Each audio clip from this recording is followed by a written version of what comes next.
Cedar Point is doing something so crazy that it's really hard to even fathom exactly what they're doing, because they're constructing a enormous spike in the middle of the park when Cedar Point is still in weekend operations. I mean, the park's open every Thursday through Sunday, but yet they're still working full-time around the clock on this massive new coaster that is located directly in the center of the park. My name is Brandon and welcome to Theme Park Predictions, and here are my predictions for the construction timeline of Top Thrill 2 and my updated thought as to when this new coaster could officially open.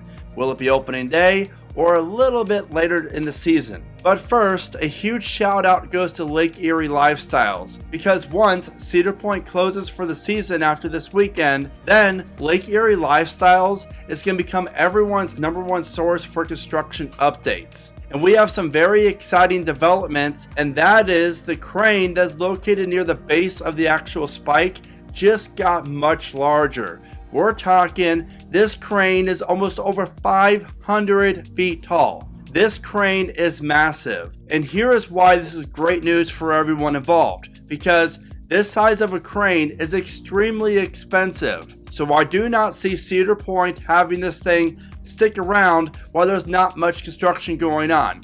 So right now there's no shipments as of yet to Cedar Point for the next supports for the spike. However, I do predict that will change, and over the next few days we're going to be seeing a whole new shipment of new supports and track for the spike, because again, Cedar Point spending a ton of money each day for this enormous crane, and they would not make this thing even larger if they were just going to have it sit around for a few more weeks waiting on track and support. So everything is aligning perfectly for this, and so it's very smart for Cedar Point to do it this way, obviously. But this spike is already massive when you're walking around the park, and especially riding Rougarou and even Power Tower. It's crazy. So it's really going to be cool to see just how large this thing's going to grow each week, let's say, because I predict that by the end of November, the spike will be completed. Yes, all 420 feet of that spike will be completed by the end of November, and it's really smart because in December and January and February, the winters up there at Sandusky are nasty. So let's get this thing built before the major winter comes, and then we can work on the groundwork, the queue line more, the station during those colder months with the worst weather. Cedar Fair is always very smart, especially at Cedar Point when it comes to construction. I mean, I remember when they were building Maverick in the summer of 2006. I mean, they started construction then. So they're always thinking ahead and planning ahead, which is great news, because obviously Cedar Point wants to open Top Thrill 2 on opening day of 2024. And now that we know the crane is already at 500 feet,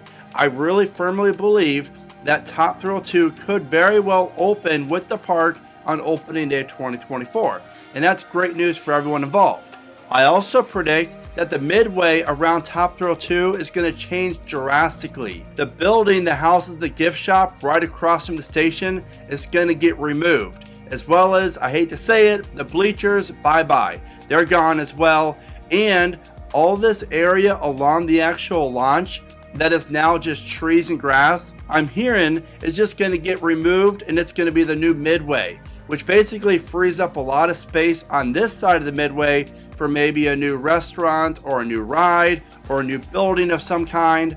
Rest assured, the Top Thrill Dragster Midway, which is now going to be called the Top Thrill 2 Midway, is going to look differently in every aspect come 2024. So what are your thoughts on the construction of Top Thrill 2? How are you feeling about it? Are you getting more excited? Because I will say, when I visited the park this past week and I saw it in person, my excitement level went from like here to like way up there. This thing is enormous in person, and I'm really intrigued by Zamperla, and I'm intrigued by the whole concept of this, of flying up and down the Midway, forwards and backwards 3 different times. So my excitement level is definitely increasing for this coaster, and that is always a great thing. With that being said, if you're planning a trip to Cedar Point or know someone who is, then you have to check out this video right here. You're going to save so much time and money just by checking out my guide to Cedar Point. With all that being said, thank you so much for watching. Remember to smile today, think positive, And of course, keep riding coasters.